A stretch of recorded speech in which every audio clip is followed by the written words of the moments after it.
Good morning বন্ধুরা, আশা করি তোমরা যে যেখানে আছো সবাই ভালো আছো, সুস্থ আছো। আমিও ভালো আছি। তো সকালবেলা এক কাপ চা করে নিয়ে চলে এসেছি। আর রোজকার মতন যেরকম বাসি কাজ সারি নিজে ফ্রেশ হই, মাখন সোনাকে ভোগ লাগাই, সেই সব করে এবার এক কাপ চা নিয়ে ঘরে এসে গেছি।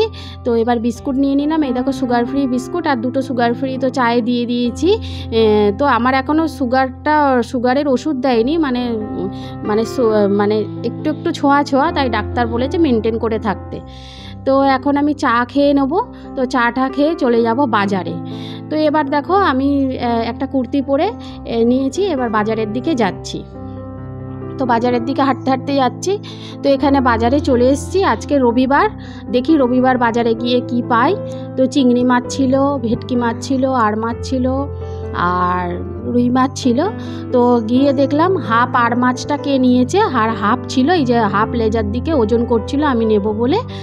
তো আর মাছটা নিলাম, আর কাটাপোনা মাছ নিলাম। তো বাজারে গিয়ে আজকে তো আমি পুরো লুটে গেছি। আর এখানে মানে মাখন সোনার জন্যে একটু দুটো আপেল নিলাম।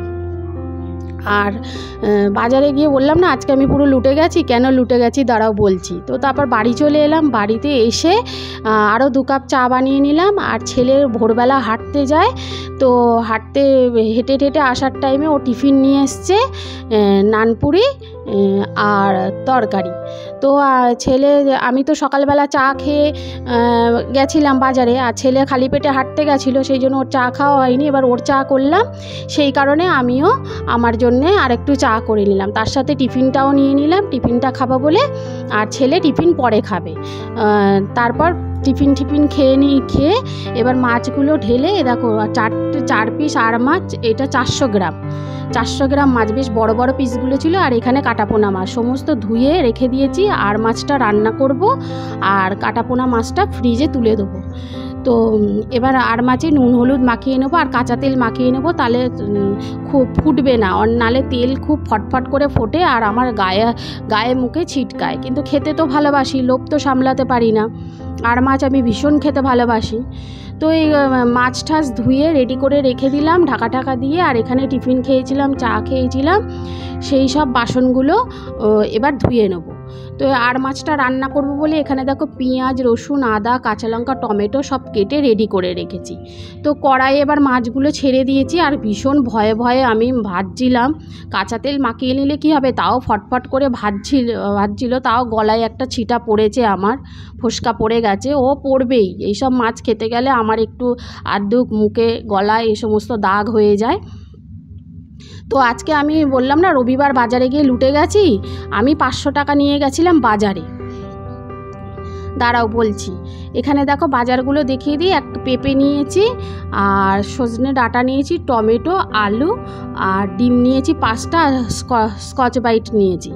আর এদিকে দেখো ভাত বসিয়ে দিয়েছি।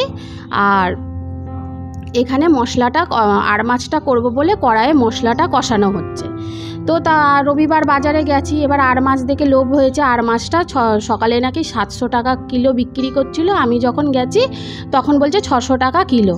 তো এবার আমি নেব না, আমাকে জোর করে নাও বা খেতে ইচ্ছা করেছে নিয়ে নাও, খাবে না কেন দিয়েছে। তো আর মাছটাই 240 টাকা হয়ে গেছে। তারপর কাটাপোনা মাছ নেবো না বাজার করব, নিয়ে গেছি তো 500 টাকা। তো আজকে আমি রবিবারে বাজারে গিয়ে পুরো লুটে গেছি। তো আর মাছটা তো রান্না করলাম, দারুণ খেতে হয়েছিল। মাছটার টেস্ট যেমন, আর খেতেও অসাধারণ হয়েছিল। আর মাছ ভালো হলে রান্না ভালো হবেই। আর যদি মাছ তোমার খারাপ হয়, যত ভালো করেই তুমি রান্না করতে চাও, রান্না টেস্ট হবে না। তো এই যে ছেলের দেখেছো তো এইটুকুনি ভাত, ছেলে আগে অনেক ভাত খেত, এখন এইটুকুনি ভাত। আর ভাত দিলেও ও তুলে আবার রেখে দেয়। তো আমরা অনেক দিন মাছ খাইনি, সেই জন্য ছেলে আজকে 2 পিস মাছ খাবে, আর আমিও 2 পিসই মাছ খাবো। তো লেজাটা আমি নিয়ে নিচ্ছি। আমি তো ভীষণ লেজা ভালোবাসি, আমার ছেলেও লেজা ভালোবাসে। তো ওকে 2 পিস মাছ দিয়েছি বলে আমি লেজাটা আর গাদাটা খাবো। তো এবার দেখো থালায় ভাত নিয়ে নিলাম, আর কাইটা আর মাছের কালারটা কত সুন্দর হয়েছে, দারুণ কালার এসেছে। এবার নিয়ে বসে গেছি খেতে আর খাচ্ছি। মানে আজকে আমার আর মাছটা খেয়ে পুরো মনটা একদম শান্তি হয়ে গেল, মানে আমি খুব তৃপ্তি সহকারে মাছটা খেয়েছি।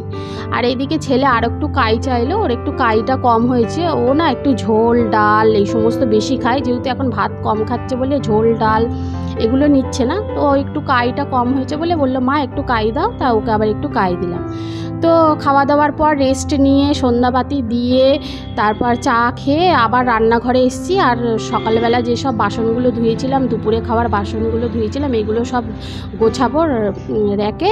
আর এখানে দেখো আটা বার করছি, রুটি করব বলে রাতে। আর এখানে আটা মাখিয়ে দেখো রেডি করে রেখে দিলাম চাপা দিয়ে। আর এখানে আলু ভাজা কাটবো। তো আমরা তো একদম, আমিও আলু খাই না, আমার ছেলেও আলু খায় না, ছেলে অনেক দিন আলু খায়নি, তাই আজকে বললো মা আজকে রাত্রিরে আমি ওটস খাবো না, তুমি এক কাজ করো আমার জন্য আজকে দুটো রুটি, পাতলা পাতলা দুটো রুটি আর একটু ডিম আলু ভুজিয়া করে দেবে।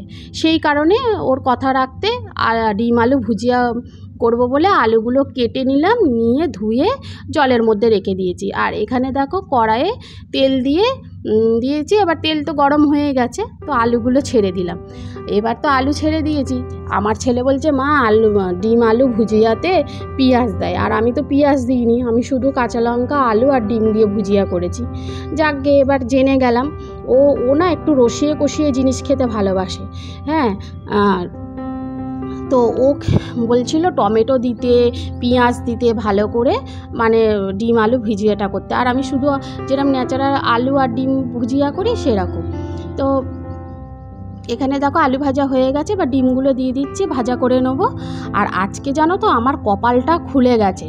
আমি বাজার থেকে এসে দেখি ছেলে হেঁটে এসে বিছানা যে পরিষ্কার করে নিয়েছে, ঘর ঝাড় দিয়েছে, ঘর মুছে নিয়েছে, ঠাকুরের বাসন ধুয়ে নিয়েছে। আমি তো অবাক হয়ে গেছি, আমাকে আজকে এই কাজগুলো করতেই হয়নি। সেই কারণে তোমাদেরকে আমি এই কাজগুলো ভিডিওতে দেখাতে পারলাম না, আমার ছেলে করে নিয়েছে বলে। মানে আজকে আমার কপাল সত্যি খুলে গেছে। কি বাজারে লুটে গেছি তো কি আছে, ঘরে এসে আবার কপালটা আমার খুলে গেছে। তো দেখো তারপরে এবার রুটি বানাচ্ছি, ডিম আলু ভুজিয়া হয়ে গেল, রুটি বানাচ্ছি। আর জানো তো ছেলে ফোনটা ধরলে আর আমি রুটি করলে রুটিগুলো ফোলা ফোলা হয়। আর আমার এক হাতে ফোন থাকলে আর এক হাত দিয়ে আমি রুটি মানে ছাকলে রুটিটা ভালো হয় না, একটু পোড়া পোড়া হয়ে গেল, ভালো করে ফোলা হলো না। এক হাতে ফোন, তো ফোনটাকে কন্ট্রোল করছি, এদিকে এক হাতে ভাজছি, আর ওই যে উল্টা বোঝে রুটিটা আটকিয়ে যাচ্ছে, ভালো করে রুটিটা ফুলছে না। তো তারপর রুটি হয়ে গেল। তো রুটি হয়ে এবার চলে গেলাম টেবিলে খাবো বলে। তো এই দেখো ডিম আলু ভুজিয়া আর রুটি, এই যে ছেলেকে দুটো পাতলা পাতলা রুটি দিয়ে দিলাম, আর ডিম আলু ভুজিয়া দিয়ে দিলাম। আর আমি একটা পাতলা রুটি খাবো আর এক গাল ভাত খাবো, আমি তো অল্পই খাই। এবার একটা রুটি ভুজিয়ার সাথে খাবো আর একটু ভাত। তো আমার এতখানি ভিডিওটা সবার যদি ভালো লাগে একটা লাইক আর সাবস্ক্রাইব করে দিও। টাটা বন্ধুরা, গুড নাইট।